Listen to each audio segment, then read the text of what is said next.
Good afternoon, everybody. This is Jake Wynn, Director of Interpretation at the National Museum of Civil War Medicine and Clara Barton Missing Soldiers Office Museum, as well as the Pry Housefield Hospital Museum, too.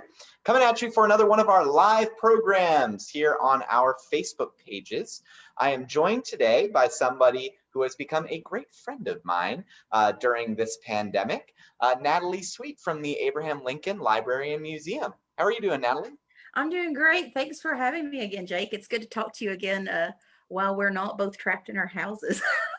Yes, although I will say I am back in my apartment, but we have both been working outside of our houses, which has been great and phenomenal. So how are things down there in Tennessee? Oh, well, things down here are busy. We are actually wrapping up the expansion of our museum. We're doing a $3.6 million expansion that's bringing in new galleries. It's allowing us to get more of our collection out onto the floor. And actually, it's going to allow us to showcase some of the things that previously we pretty much keep behind vault doors to keep safe. We're going to be able to bring more of that stuff so that the public can see it in person and up close. But I have pulled some of it today so that you all can take a look at it. And we are very excited to see this. I have to say, I hope you all out there are excited as well. There are some gems in this collection.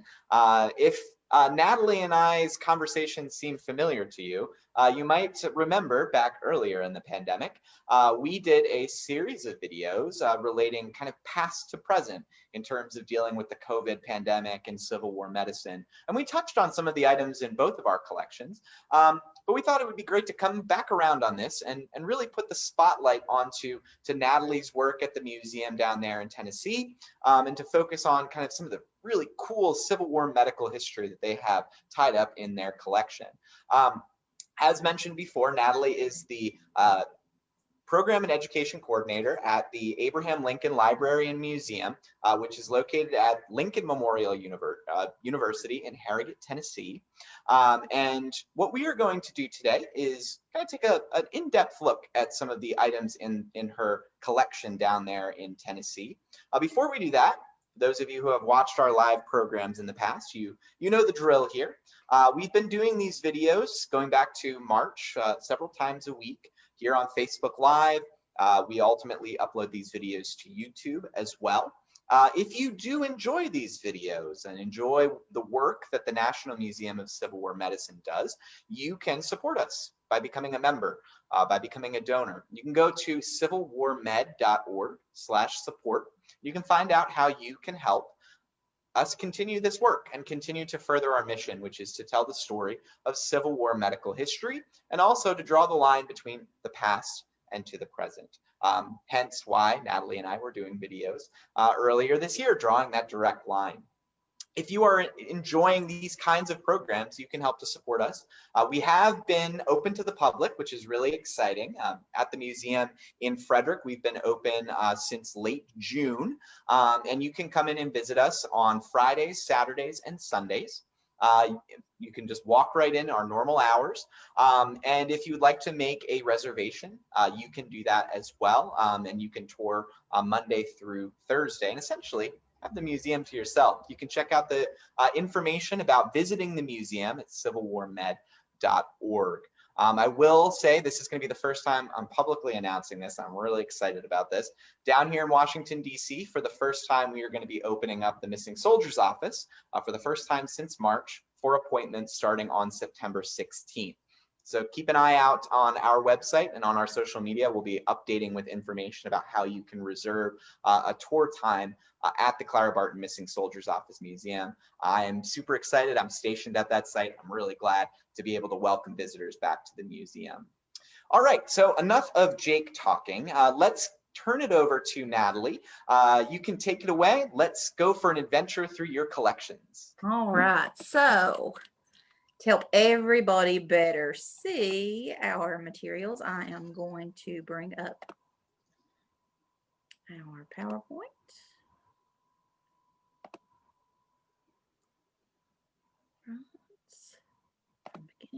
There we go. All right, so today we are going to be talking about the hidden medical history at the Abraham Lincoln Library and Museum. Now, even though we are a Lincoln Museum, we're the third largest private collection in the world. We have over 35,000 pieces within our collection, but we have not only items related to Abraham Lincoln, but also a number of other collections as well. So for example, if you're interested in naval history, we have the materials from the captain of the Monitor. We have those in our collection. We also have materials in our collection from an African American soldier named Benjamin Trail that gives insight into the life and experiences of those soldiers during the Civil War. But what we are starting with today, I went a little too forward, is some of my favorite history related to one of my favorite women, and definitely my favorite nurse during the Civil War. And no offense to Clara Barton, because I absolutely love her too. But I'm going to be telling you about Julia Wheelock. And maybe if you're from anywhere other than Michigan, you may not be familiar with Julia Wheelock, but Julia Wheelock was an absolute spitfire of a woman who lived during the Civil War and who became a nurse in the Union when her brother Orville was injured. Actually, let's see, this would be 258 years ago yesterday on September 1st, 1862. Don't quote me on my math. My history is far better than my math. Was injured on September 1st near Alexandria in DC, was brought to Alexandria in an ambulance like the one that you see here. But unfortunately for Orville Wheelock, he was laid on the battlefield from September 1st through September 4th. So a very long time. By the time he was actually brought to a hospital and was able to be cared for, he was really too far gone and he died on September 9th. Now, the Wheelock family had been alerted immediately that this had happened to their brother. In fact, Julia Wheelock will later go on and write a memoir of her time in service as a Union nurse. And she describes everything perfectly. In fact, her accounts is really very well done, and it is built off diaries that she kept during her time. And she reports that her brother Orville's child is actually who informs all the family, because she has received the message that her father has been grievously injured and would his wife Anna please come to Alexandria to see to her husband. Julia immediately volunteers to go. She says she wants to be a good sister, and quite frankly, Julia had been feeling at a loss of what to do. She did the types of things that women were doing at the time period. She was trying to help in relief societies. She was making extra goods to send to her brother, but she really felt like there was more that she could do. And this was the perfect opportunity. She travels with her sister to Alexandria, and they manage to find, or they think they find, Orville. And unfortunately, when they arrive, Orville has just passed away the day before. And it sends her sister-in-law into paroxysms of grief. Julia takes care of her and makes arrangements to send her sister back, but she's really very taken by the scene that she finds in the field hospitals, the medical hospitals that she encounters in Alexandria and in the DC area. She's very impressed with the young men and women who looked after her brother and gave her the news about what had occurred to him. She asked, for example, what his experiences were like. She sees ambulances like the one you see here. This is one that we have in our collection. It's a 4-wheel ambulance. Some were 2-wheel ambulances at the time, but this one does have 4 wheels. She sees the pain and discomfort of the men coming in. She sees the way that caregivers are helping those men feel better in their final moments. And so she decides, I'm not really feeling fulfilled in what I'm doing at home. I feel like I could be of much better use here. And so she decides to stay in DC. She goes back for her brother's funeral arrangements. And then she comes back to DC and says, I'm going to work. And she's going to work for the state of Michigan. Her work on behalf of the soldiers who live in Michigan is going to eventually earn her the nickname of the Florence Nightingale of Michigan. And it's pretty clear once you dig into her memoirs, which you can actually find. They have older copies on Amazon. It's on the public domain. You can find it on Internet Archive. It's called The Boys in White. It becomes very clear that she is a force of nature. In fact, she arranges and purchases her own Civil War ambulance, just like this one. She secures lodgings, and she begins to cook food and make bandages and transports these goods via her own ambulance. Now, she's not just transporting goods, because like I told you, um, Julia Wheelock doesn't do well with being told what she can and cannot do, especially when it comes to concerns of taking care of others. She serves at a camp that she calls, that's called Camp Convalescence. It didn't really have great medical supplies. Soldiers would stay at Camp Convalescence and be transported to hospitals and signed in and do official work to have them brought in and to be taken care of. And in Julia's mind, that that slowed the process. She called that the red tape. She would regularly write in her memoirs and in her diaries, red tape. And she always put quotation marks around the red tape and would say it with disgust. And she didn't think that things were moving fast enough. So she very quickly in her memoirs and in her diary admits that she begins doing something within the first month of her service that she's not supposed to do. She is sneaking soldiers out of the camp and taking them to the hospitals. And basically, those in charge of the hospitals are having to allow her to leave these men with them without prior authorization, because this lady shows up with the soldiers with her. She doesn't take no for an answer. And this will be something that Julia Wheelock does for the first couple of months that she is in DC in September and October of 1862. She'll sneak out in the dead of night. She'll load up soldiers that she thinks needs better care from Camp Convalescence, and then she takes them into DC to make certain that they receive medical care. And she's doing this with some help of people that she pays, but largely she is doing it on her own too. Now, this is Julia herself, and you can actually see a copy of the book that we have, a first edition copy of her memoirs. Now, we not only have first editions of her book, we have her original first draft of her book, along with the diaries and the album that she kept full of soldiers, images, and their families that she carried during her time in the war. The reason Julia has such good recall, and hers is one of the most famous memoirs that initially come out of the Civil War, is that she basically converts her diary entries into a book itself. In fact, some portions of the book read directly as diary entries.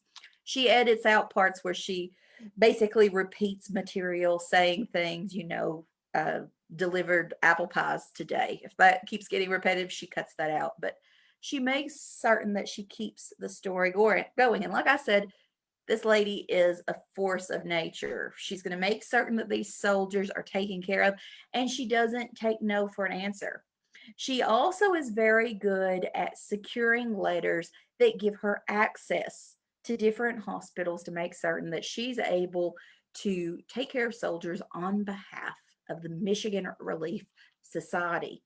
In fact, one gentleman very quickly found out that she was a force to be reckoned with, because he caught her giving tea to a soldier within his ward, and he told her she couldn't be there, and she said she would be back, and he could not tell her what to do. And so they fussed. She came back the next day, making it clear she wasn't going to take no for an answer, and then immediately presented him with the letters, personal letters from a judge who had given her basically a pass to come and go within, to tell the doctors there that they needed to allow this lady in to see to the care of the soldiers. And very quickly she said that the doctor snapped up and apologized profusely that he had ever denied her access. But she was not very taken with any of it. She was mad that she even had to pull the card of calling superiority and rank with a man that she knew by showing her letters, because she thought that those who were injured needed the care. She also believed that there needed to be more air, that she wanted to get in better foods. And when she decided those things, people had a hard time talking her out of getting goods and things that she perceived that the soldiers needed, whether it be in convalescence or within the hospital itself. Another story has her telling another doctor at another hospital she will be uh, taking a soldier from the camp to a local hospital. And he says, well, you cannot do that. And she said, sir, you will eventually have to go to rest. And when you do, I'm going to come into the camp and I'm going to take the soldiers, whether you want me to or not. To which he pauses and says, well, if that's what you're going to do, let's make certain that we're doing this properly. And she once again scoffs about red tape, but she continues to go on and do what she is going to do. It's very clear that Julia hadn't been feeling a lot of sense of purpose in her life before the Civil War, and suddenly this role of being a nurse and having more independence and knowing that these men depended on her, it gave her a new sense of freedom, and it gave her a sense of that her work mattered. She was also very upfront, and she put in her diary, she said, I know that a lot of people think that a woman shouldn't be a nurse. It's a danger to us. And she scoffs at that too and says, how ridiculous. That's the most ridiculous thing I've ever heard of. These are soldiers meant to protect the womanhood of the United States and protect its citizens. Why would I ever be afraid that they would harm me? And so she very quickly shuts anybody down who dares stands in her way of taking care of her soldiers, as she calls them, or her boys in white. Now we might be wondering, why does she call them the boys in white? Well, she calls living soldiers the boys in blue, the blue uniforms and the United States uniforms. But the boys in white were those men that she first saw leaving by ambulance in Washington, D.C. when she arrived, covered in white shrouds. And from that point onward, she always referred to those who had died as the boys in white. But because of her experiences with her brother Orville, Julia really took care to preserve the photos of the men that she cared for and that she came in contact with. This is an image of her photo album that we have in our museum. It's full of hundreds of photos that she collected over time of men who she cared for or their children. She gave those photos to families when she could find them. Sometimes soldiers gave a picture of themselves or their families to her to keep. But the reason she did that was because of her brother. Once again, her brother had carried family photos, and the man who had stayed by his bedside and held his hand as he died had made certain that Julia and her family had those photos protected. Julia came to see those photos and those memories as being precious to those soldiers. And so she began to keep her own record of the men that she encountered. Her diary is also full of their names and their locations. So, for example, I'm located in Harrogate, Tennessee. Knoxville, Tennessee is about an hour to the south of me. She records one day about how a mother who had traveled to Washington, D.C. to take care of one son saw him to health and was immediately called away to Knoxville, Tennessee, only to find out that that son had died there. She recorded those names of those soldiers and she recorded their memories.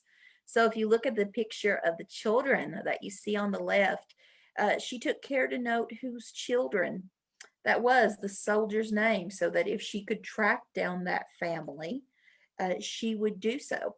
As a result, too, she also came in touch with Clara Barton and also the missing soldiers office, because people in the Michigan Relief Society and then just by word began realizing that Julia Wheelock was really doing her best to keep track of the record of the men and the families that she came in contact with so that she could help those families. And she saw it as a service, as it had been done into her in helping her family deal with the grief of the passing of her brother. She hoped that she would be able to do the same thing for those families as well. And she went to extraordinary lengths to be able to pass these precious mementos on too. But as we can see by her album, she didn't always get those pictures back, or sometimes, as I said, it wasn't because a soldier couldn't be found, but because the soldier asked her to keep that record of him so that she would remember him as well. Soldiers who returned to Michigan often spoke of Julia Wheelock. It's one of the reasons why in 2003 she was inducted into the Michigan Women's Hall of Fame, where she can be found listed today.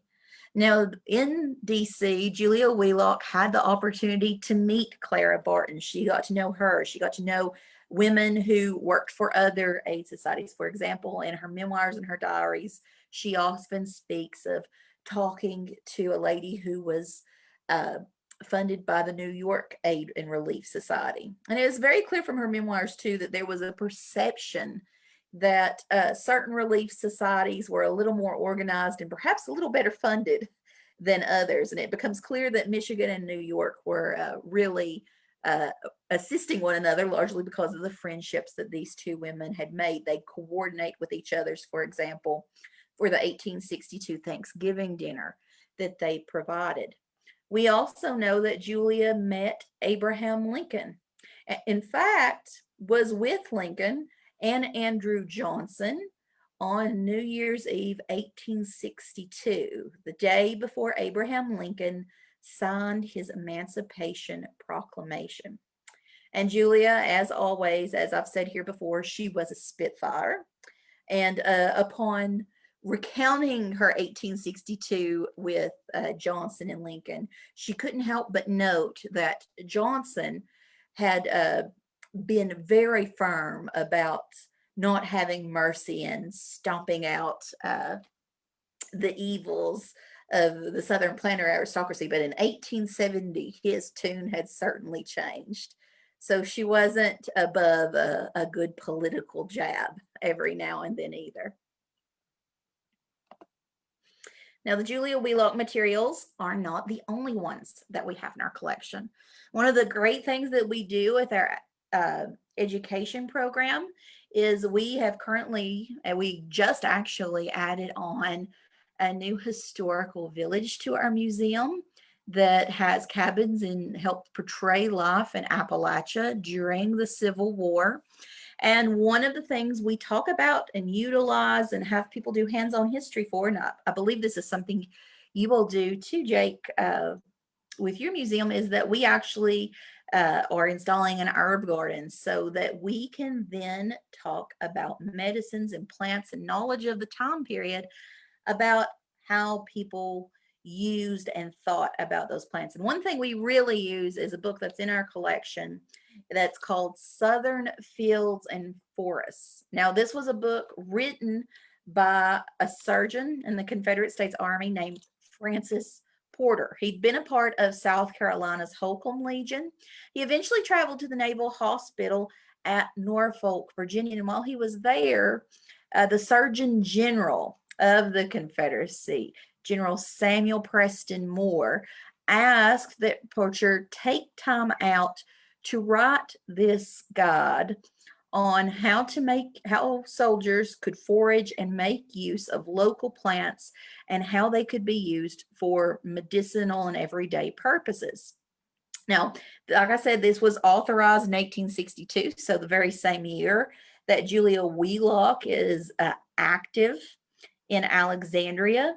By 1863, Porter has finished his guide. In it, there are notes about the antiseptic properties of onions and all the different ways that you can use different goods to maybe treat ailments that people encounter. Now, today, I would not take that all at face value and would not perhaps follow all of the instruction that was in the book, but there are so there's some correct botany and interest in there. There are recognition, there are definite ways that herbs could be used, but we talk about those today and at our side, and we talk about how that could have been used and how somebody might have taken that information, or how they might have even used it uh, in some superstitious ways as well, because that also appears. Now, that was published in Charleston in 1863. It was considered such a good guide that it was actually published again in 1869. And again, it's one of these pamphlets that actually can still be found. It can be found online today. There have been recopies of it, particularly those who are interested in herbal guides. Take a great deal of interest in this copy, but we use it to help teach about the pasts and perceptions about how medicines could be used, or natural medicines could be used. Now, the part that I think that most people are interested in when we talk about the medical aspects of our collection are those related to the Lincoln assassination. And to begin to understand the Lincoln assassination and eventually the Lincoln funeral, we always find it helpful to take a look at Abraham Lincoln's friend, Elmer Ellsworth, a young man who became really the first Union soldier to die during the Civil War while he was removing a Confederate flag within the DC area. Ellsworth's funeral was held at the White House, and a new technique called embalming was used to preserve his body and to help it eventually make its way back to its home. Now, embalming in that time period hadn't been in mass usage. This is something that the Civil War will absolutely popularize. And one reason is because of that is because the first family. We see Ellsworth being embalmed. Lincoln himself will be embalmed. His child will be embalmed. But also, with death occurring so far away from home, it also allows people to then transport their loved ones after time. So if a soldier dies, they can actually take payment plans at the time, pay a little bit over time. If they die, they can be embalmed and taken back to their families. Now, payment plans were different for officers and enlisted men. Officers had to pay more for their embalming payment plans, and there were, a wide range of people practicing embalming, who not all who maybe had the best background in knowing exactly what they were doing. You could definitely be taken, but Ellsworth was absolutely embalmed in the correct way. In our collection, one of the biggest parts of our collection, we have a very large music collection. We have over 1,500 pieces of sheet music from the Civil War, tons of requiem marches for various individuals from Ellsworth to Lincoln. We have both Union and Confederate figures who appear in those collections. And we also have just general dirges for the death of soldiers as well. And so this is one that you see here. This was Ellsworth's Requiem March that was composed. But with Ellsworth having the embalming taking in the White House, the Lincoln family will eventually take this approach as well. So the piece that I am showing you here was taken during the embalming of Willie Lincoln, Abraham Lincoln's third son. Now, the Lincolns had 4 children during their lifetime: Robert, known as Bob; Edward, known as Little Eddie, who had died when he was still quite young, before Abraham Lincoln was president; Willie, who was born 9 months after Eddie's death, full name William; and Thomas, who many people know, Tad Lincoln, who was the youngest Lincoln son. In 1862, a particularly bad year, not only for the Lincolns, but also for some of the materials that I'm showing in this presentation, Willie Lincoln and Tad Lincoln had fallen ill of typhoid probably from drinking some bad water within the city. At that time, General McClellan had also recently suffered from typhoid. Uh, and there were some thoughts that Mary Lincoln, particularly, maybe had the thought.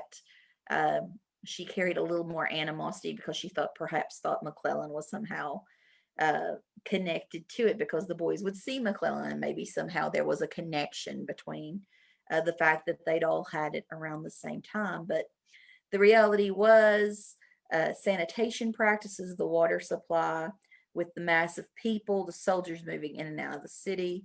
Typhoid was something that the Lincoln boys caught. Now, Tad Lincoln would improve, but Willie Lincoln did not, and died in February of that year. And this lock of hair was cut from Willie's head, and this was one that was carried by the Lincoln family personally. Now, Abraham Lincoln was particularly affected by Willie's death, as was Mary Lincoln. Though while Mary Lincoln's approach to the death of her son was to cry inconsolably, Lincoln still continued to work his crazy schedule. And when I say crazy schedule, Abraham Lincoln, every day that he was president of the White House, was up before 6 a.m., working, getting ready to work. He'd have a few biscuits in the morning time. He liked cornbread. He liked apples. He'd munch on a few things. He would sometimes miss lunch or dinner. His family, Mary Lincoln would have to cajole him to the table, and he would work until midnight or sometimes past midnight. But we know that for a year after Willie Lincoln's death, without fail, he shut himself away in Willie Lincoln's room and had an hour of mourning. No one knows what went on in the room for the hour after, but he would go in at the hour of Willie's death and then spend the hour and then return. So we know that both Lincolns dealt with the death of their son Willie very hard. Willie was thought to be the most like Abraham Lincoln. He was a gentle child. He seemed to could behave like a gentleman.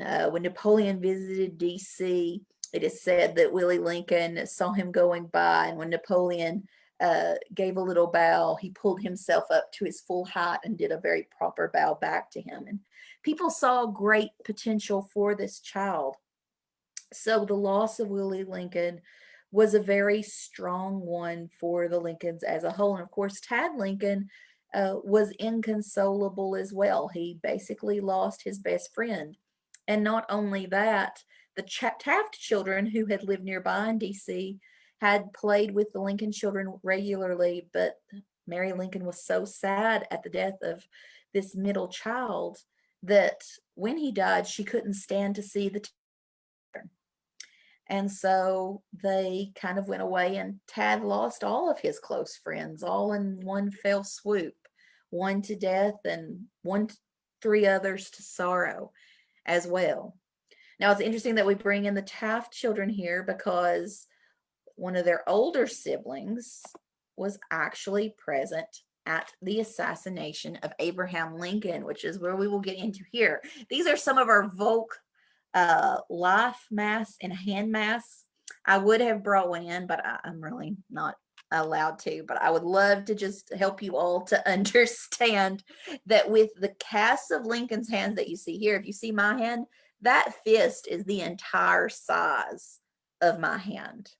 So Abraham Lincoln is a very large man. He has large feet. He has large hands. He's 6'4" tall, even without that tall stovetop hat on. And as a result of that, over the years, some doctors have theorized that Abraham Lincoln suffered from something called Marfan's syndrome. Now, some of the best doctors who have studied both history and medicine that I've talked to, they've been a little, more iffy on the Marfan syndrome, particularly one, and the one that I trust the most. He gave an interview, I believe it was to the Abraham Lincoln Association several years ago, and he had actually had patients with Marfan syndrome, and he noted that though Lincoln does have big hands and big feet, but there's lots of people with big hands and big feet, and he didn't seem to exhibit some of the other symptoms.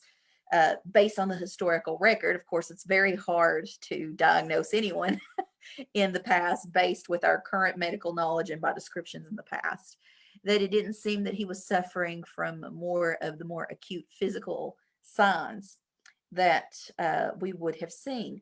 But, also looking at Lincoln's health as a whole while he's in that White House, the only other time that Lincoln deals with a serious disease that we know of was around the time that he gave his Gettysburg address.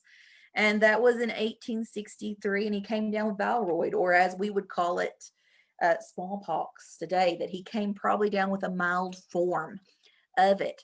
But even though we kind of think it's a mild form, it's also confused because those others in the White House who knew it tried to hush it up very much. By looking at the historical record that we find in newspapers that we have at the time, we're hearing things like, oh, the president's better. And then if you go look at his secretary's writing, it's like, oh, the president is really not doing well at all. And there's that perception they don't want the news getting out there. I mean, 1863, we were at a critical point in the war. It's nowhere near to being done soon. We can't have the chief executive dying in the midst of this. So those medical concerns, are kind of hushed over much more. We also know that Tad probably came down with a form of that at the same time. And in fact, the African American valet who had originally come with Lincoln from Springfield also contracts it at that same time period and actually dies from the disease. How did Lincoln feel about that? Well, we know he paid for the man's funeral in Washington, D.C. We also know that he seems to think he worried over it. He said, I don't think I gave it to him. But I think that's something also, if we have, and as we're seeing with COVID, people don't want to be like, oh, I passed on that disease and feel that guilt. But in the process of paying totally, which he did not have to do for that funeral, it did seem to suggest that there might have been a feeling of guilt for Lincoln that was possibly tied to that and the disease. Now, as you can see too, by both of these life masks, one comes from just before Abraham Lincoln became president of the United States, and that is partially can be told because they didn't work in the fake chin hair there. The other is taken from a couple of months before his assassination.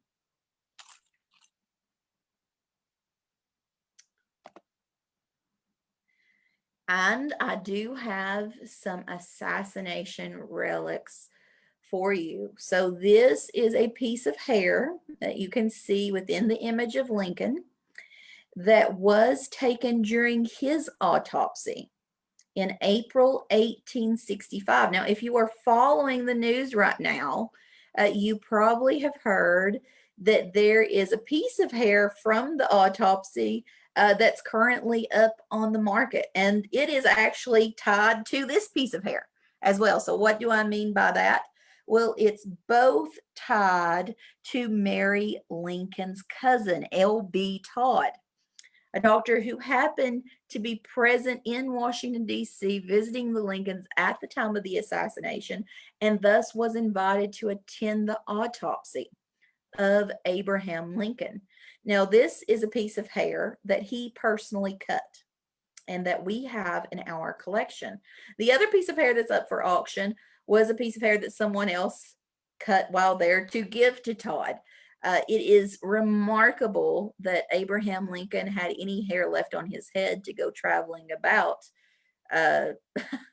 after his death on that road to Springfield, because so many people cut locks of his hair as a memento and to save. But this one was taken by Mary Lincoln's cousin. In fact, we know that during the autopsy that Mary Lincoln herself sent someone downstairs to request a clipping of Abraham Lincoln's hair. But her cousin also thought it would be more personal if he clipped a piece for her as well. Now, when the autopsy occurs, you had the Army Army Surgeon Edward Curtis and Joseph Woodward were the primary surgeons, but Surgeon General Joseph Barnes was in attendance for that. We also know that Charles Lill, who was the doctor who first reached Lincoln, was invited to be at that event as he was the initial doctor there. Dr. Taft, that brother of the Taft children, had also been present at the assassination. So it is just so interesting how all these intersecting lives are coming together in a singular moment. Uh, of course, there are many questions about Lincoln's uh, about the assassination and could Lincoln have survived it if it occurred today? And that is another question. It's difficult to know. From the autopsy, we know that when the bullet entered behind his left ear, that it flattened. When they did the autopsy, they were having difficulty looking for it. They'd removed the brain, were weighing the brain, looking for the matter, and the bullet actually fell out and onto the floor in a pan that was there while they were searching for it. And they said, it was like hearing a literal pin drop, but much louder when the bullet dropped because everyone was dead silent in the room, thinking about the weight of that moment. And I do want to mention Dr. Charles Lill and talk about the materials we have in our collection related to him before we move on as well. This is a picture of the death of President Lincoln. Now, there are more than one of these that were produced at the time. And I always urge students when we look at these to pay attention to who's in the room, because quite frankly, if you've ever been to Peterson House in Washington, D.C., you would know that it would be really hard to fit that many people in the room. And that surprisingly, the the audience changes in every picture that you look at. So in this one that we see here, you can see Mary Lincoln by Abraham's bedside with Tad Lincoln crying on her lap. In reality, Mary Lincoln had been shut out of the room by Lincoln's secretaries and was weeping bitterly in the side room, the entrance to that particular bedroom. She had let out a scream at one point, and they'd immediately removed her out of the room. So she wasn't at Lincoln's side. Tad Lincoln was not present either. While his parents had been at Ford's Theater, he had actually been at another theater, Grover's Theater, watching Aladdin and his magic lamp, and so was quickly taken to the White House by his tutor. Following that, they quickly ushered him home. Robert Lincoln, who's seen crying as a chief mourner in this picture, he was present. Poor Robert Lincoln would be present at numerous presidential deathbeds throughout the rest of his life. It's one of those hard legacies that he had to carry through time. He had actually been an aide to General Grant, and that was one of the reasons that he was so nearby when Lincoln was assassinated. We see also Lincoln's cabinet members, but the scene changes depending on who depicts the image. Often it's meant to say more about the seat of government than who was actually present at Lincoln's bedside. But the young man that you see in the photograph here, that is Charles Lill. And Charles Lill, it was actually quite fortunate that Lincoln was assassinated with Charles Lill nearby, because Charles Lill had studied at what would eventually become NYU's medical school. He'd studied at Bellevue. And he had particularly focused on, for his thesis, head injuries and the practice of trephining, relieving pressure from the brain. When he first arrives at Lincoln's box, he was watching the same play as Lincoln.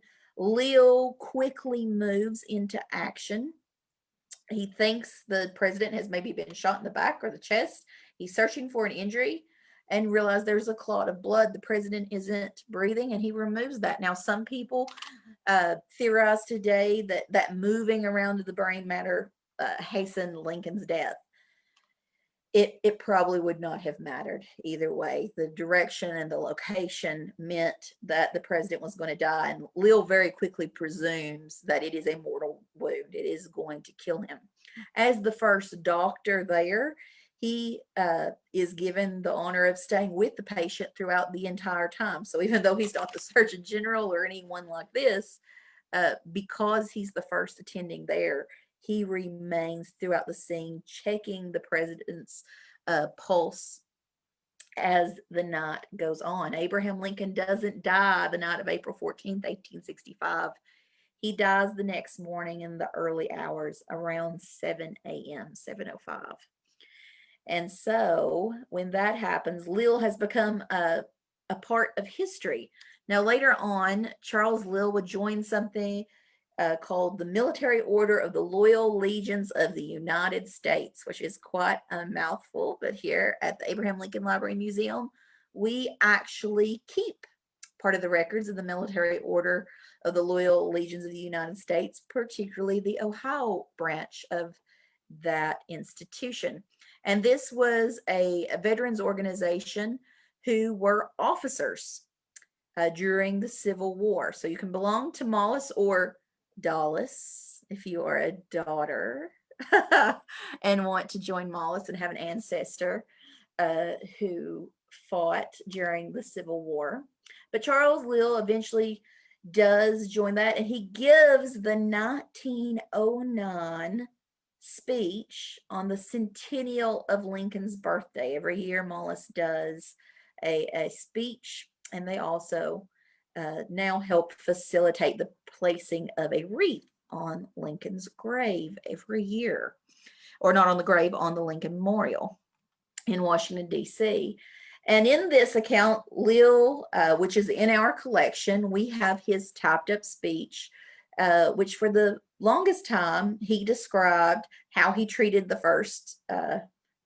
president, being the first person there. And in that account, he claims to have also have done CPR, which when I started working on this, because the subject of Lil's involvement was actually my senior thesis, I realized that would be very difficult because CPR techniques were only beginning to show up in France. And even though he went to Bellevue, it would have been pretty unique. Later on, if you go into the papers of the Surgeon Generals, there were a few different accounts, and one came up and was much more heavily publicized in 2012. But in that account, Lil doesn't mention anything about doing any type of cardiopulmonary resuscitation on the president. So that was probably due to error in memory. It was becoming more common as 1909 approached, and we can forgive Lil for that. Now, the final thing that I have to show you comes from another autopsy, but not Lincoln's. This was the ticket that was pulled off of John Wilkes Booth's body when he was shot in a barn outside of the Garrett Farm in Virginia on April 26th. Booth would die that day. He would be transported to the Montauk for his autopsy. Two of the physicians who had overseen Lincoln's autopsy also saw Booth's autopsy. Booth had been surrounded in a barn, was eventually cut down by a soldier by the name of Boston Corbett, who had shot him through the neck. It severed his vertebrae, and the official cause of death on his death certificate would be asphyxiation, although it was the gunshot that led to the cause of asphyxiation. But in his pockets, he had some pictures of ladies, which really got those ladies in hot trouble later on because everyone wanted to know what those ladies were doing in John Wilkes Booth's pocket. But also this Ford's Theater ticket for the night of April 14th, 1865. So it's a fatal card that has been found upon the body of John Wilkes Booth. And I'm often asked, do we know that that was really John Wilkes Booth? Well, yeah, we can be pretty certain. For one, when he was a younger man, John Wilkes Booth had actually had his initials tattooed on one of his hands. Those initials were present. And he had also recently had a fibroid removed from his neck. The doctor who had seen to that could identify the scars, and the family too knew that it was John Wilkes Booth. His body traveled around for a while after, as did Lincoln's body. Both Lincoln's body and Booth's body have weird afterlives of both their subjects. Booth's body was moved a few different times, but it now is in an unmarked grave somewhere in Baltimore. His brother Edwin, the famed actor, never allowed a marker to be placed on his brothers. He saw to the upkeep of the rest of the cemetery, but never really to identifying his brothers. It's important to note that Edwin Booth was a Union supporter. So that was another family divided. But those are just a few of the treasures that we have in our collection. But I thought it might be of interest to your viewers, Jake. Yeah, this has been fantastic. I have to say, of all of the items that you have shown today, lots of good ones. This one to me was the one that I was just like, oh wow, I had no idea that this existed, and it's amazing that it's in your collection there. It is. It's one of those. It's one of those cool things, and one of those pieces of history too. That when you hold it, you're like, man, if this piece of paper had just never been purchased, how would things have maybe turned out so different in history? Yeah, it's one of those turning points, the night of the assassination. So many things that could have gone differently, that could have changed the course of American history. Natalie, I want to thank you so much for coming on. If anybody has any questions out there, feel free to drop them into the comments. Before we get to the comments section, I do want to ask you, Natalie, if you could give some information about the museum in terms of visiting, in terms of how you can do that, whether you're allowed to do that, when you all will be reopening, those sorts of things. I would absolutely love to tell you all about that. So we currently are closed, not because of COVID, but because, like I said at the beginning of our episode, we are doing a big expansion, a $3.6 million expansion that is going to increase our galleries and also allow our visitors to see more of the great items like I showed to you today. It's also going to include the addition of a kids Lincoln's Learning Lab, where they'll get to have fun and do some hands-on history on their own. When we do reopen, we will be reopening in 2021. The physical construction on our building is going to wrap up this month. The exhibits will go in, and then we will be opening our doors. We are shooting for between Lincoln's birthday and between Lincoln's assassination. We are always very Lincoln focused. You can find more about our museum at www.lmunet.edu/museum. There you're going to find links to our learning resources, to our YouTube channel, of which you can find past episodes that Jake and I have done together. Giving information as well. We keep a large number of children's lesson plans, and right now we are still working with school groups to do virtual lessons via Skype, via Google Meets, via Zoom. And all of those are currently being offered for free by our museum. You can find scheduling there. You can also find lesson plans that go with that. You can choose from 4 different options. We have History Mystery Skype, where you play a game of 20 questions to guess who the subject of our museum is by looking at our artifacts. We have our general museum tour. We have a special tour about the life of the Black soldier Benjamin Trail, whose papers we have in our collection, and a special tour that focuses on my favorite person, Julia Wheelock. And your class will receive primary source materials that you can go through and learn more. Awesome. That's all. You guys have a lot going on there. I love it. We're busy. So we have some comments coming in and some questions. I'll get to the praise for Natalie first. Getting thanks, Natalie and Jake, from Barbara. June says amazing collection. Thank you for sharing. Dale says great program. Teresa says thank you very much. Ryan says thanks, Natalie. That was a brilliant talk. Great guest. Thanks for another great presentation. Derek wants us to do a podcast together, which I would not be opposed to doing that.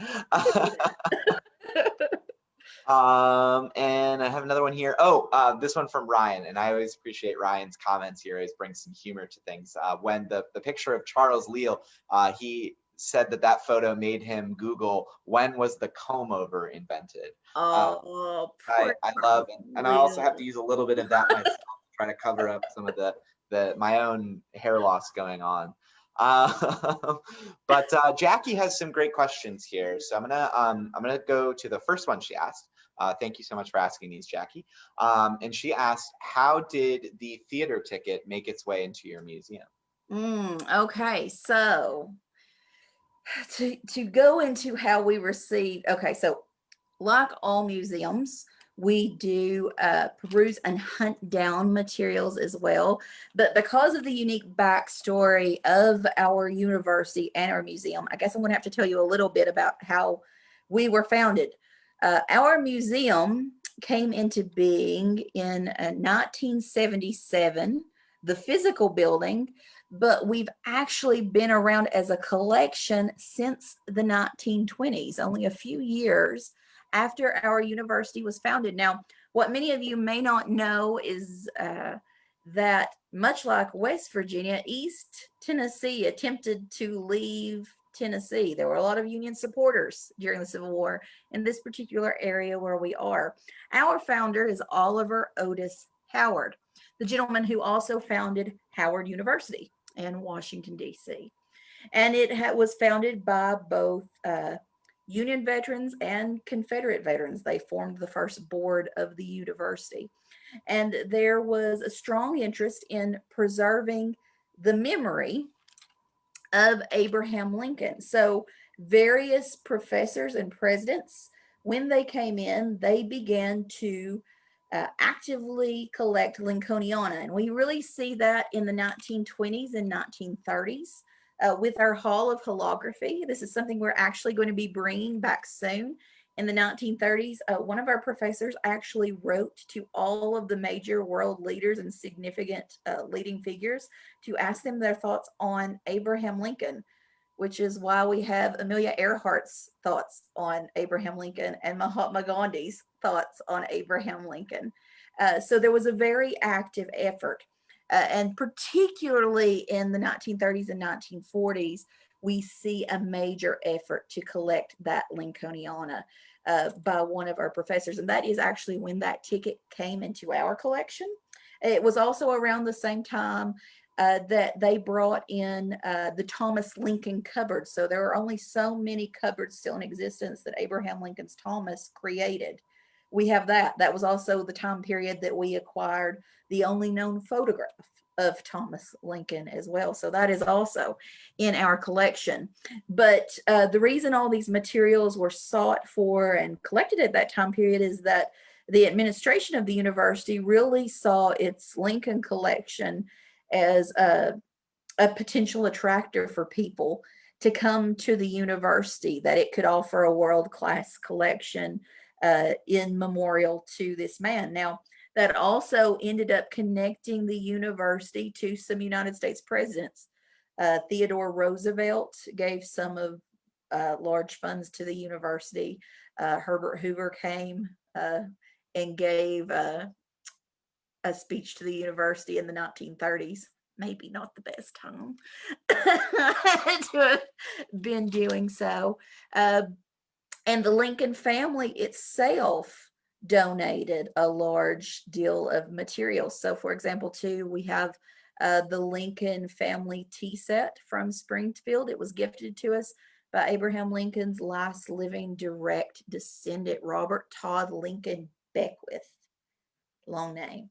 He died in 1985. So That ticket came in the 40s during that major period of collecting by our museum. Are you still, she asked a follow-up here before you had a chance to answer there. Are you still actively collecting? We do still actively collect. So just last year, some of the helm materials in Lexington came up for auction. We always go and make certain that there's great provenance on materials. We have friends at the Mary Todd Lincoln House in Lexington, as you might guess by our proximity. They've also been active with the helm collection, and we managed to secure an oil painting of one of Lincoln's private secretaries. And we also secured one of the few known photographs of Abraham Lincoln's stepsister, Matilda. So we do still collect, and we do have individuals too who sometimes donate to us Civil War papers. So like I said, we not only have Lincoln materials. A few years back, we had a gentleman who came in and brought us a Northeastern Farmer's Diaries from 61 through 65. That dude did not vote for Lincoln in 64. That was the first thing I checked. Voted McClellan. Man. So one last question here, and then we're going to drop off for the day. This is from Teresa. She asks, this is kind of to both of us, do you share with the Frederick, Maryland Museum?